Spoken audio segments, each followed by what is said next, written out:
Imagine you're the most powerful ruler in Europe. Armies kneel at your command. Palaces gleam with your gold. Millions live or die by your word.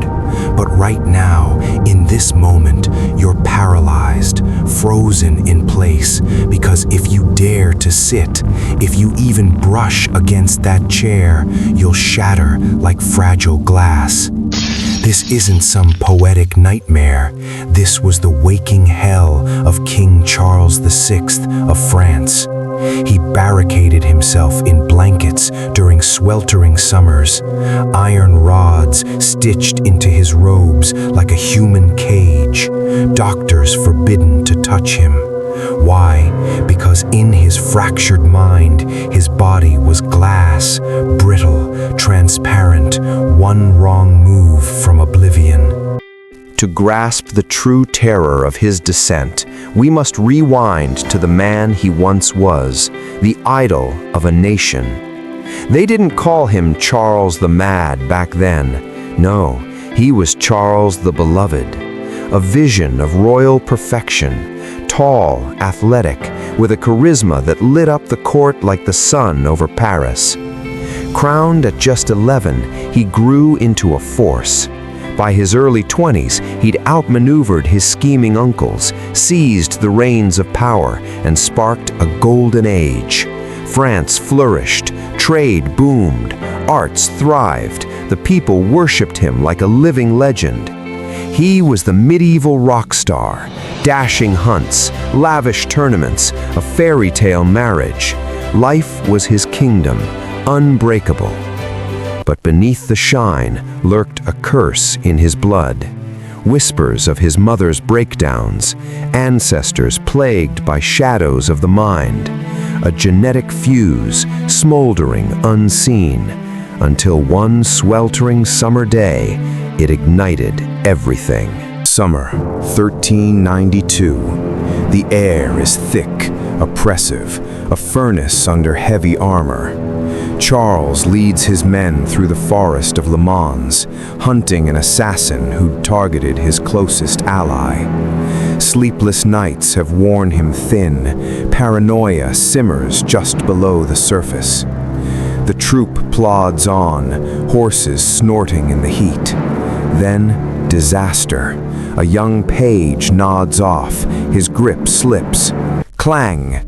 His lance crashes against a helmet, a thunderclap in the stillness. That sound, it snaps the king's sanity like a brittle twig. Eyes wild, he bellows, "Treachery! Charge the traitors!" But there are no enemies, only his loyal knights. In a frenzy, Charles turns on them, slashing, stabbing, a whirlwind of royal rage. His men, horrified, can't strike back. They evade, plead, as he cuts down 4 of his own. For a grueling hour, the King of France is a mad beast until exhaustion claims him. He awakens in chains, memory wiped clean. The court whispers, was it poison, fever, or something darker, uncoiling within? The kingdom reels, their beloved king unhinged. The court's solution?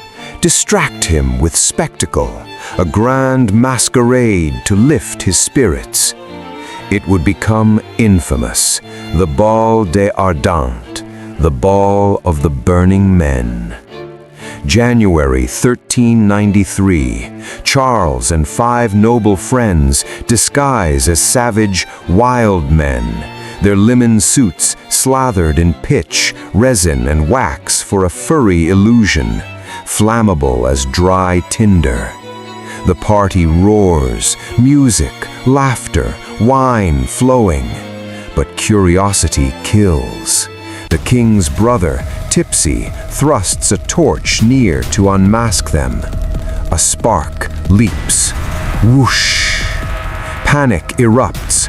4 lords burn alive before the horrified court, their howls echoing off stone walls. Charles thrashes in flames until his quick-thinking aunt, the Duchess of Berry, smothers him with her skirts. He survives, scarred and singed, but the fire that spared his body ignited the madness within, consuming his mind forever. From that night, the Golden King shattered irreparably. For 3 decades, he plunged into a personal abyss, dragging France with him. He'd stare blankly, forgetting his queen's face, his children's existence.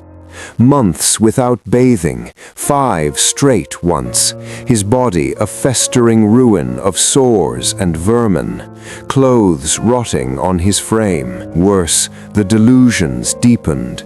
He'd prowl the palace on hands and knees, howling like a wolf, convinced assassins lurked in every shadow. Guards barred doors as the monarch bayed at the moon. Then, the silence. He'd freeze, rigid as a statue, swaddled in blankets against imagined fragility. "Don't touch me," he'd whisper.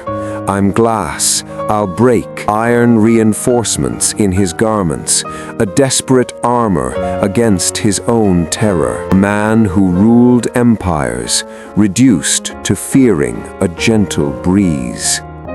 As Charles hid from his hallucinations, his realm fractured. Leaderless, France erupted in civil war. The English pounced, carving up the kingdom.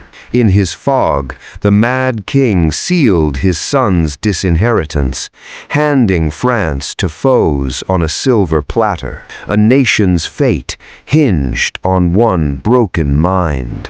Charles VI faded in 1422, after 42 years on the throne, 30 lost to shadows. He's a chilling reminder. History's grand turns aren't just wars or pacts. Sometimes it's the quiet snap in a single soul. A king made of glass, whose cracks doomed an empire. If the madness of monarchs grips you, dive into the forgotten genius who reshaped the world.